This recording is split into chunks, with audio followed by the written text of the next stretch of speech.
काय होतंय? थांब जरा बघूया. एकसारखं असं असं असं सारखं सारखं करायचं नसतं.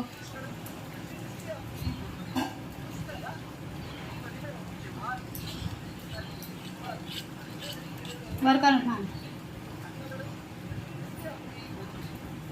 हा काय भरवते गंध आणि केस बांधते, बो बांधते, अजिबात सोडायचा नाही घरात येईपर्यंत.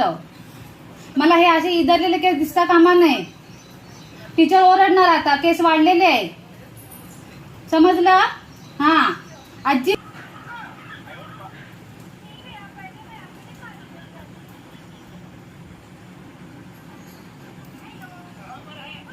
केस पुसून दिलेस नाही व्यवस्थित. ते बघ ओले राहिले थोडे केस. राडायला आलं तुला. हॅ हॅ हॅ बिन कामाचं सकाळ सकाळ. आणि जागेवरनं भांडत बसू नको कोणासोबत. आपल्या वर्गाच्या लाईन मध्येच उभं राहायचं.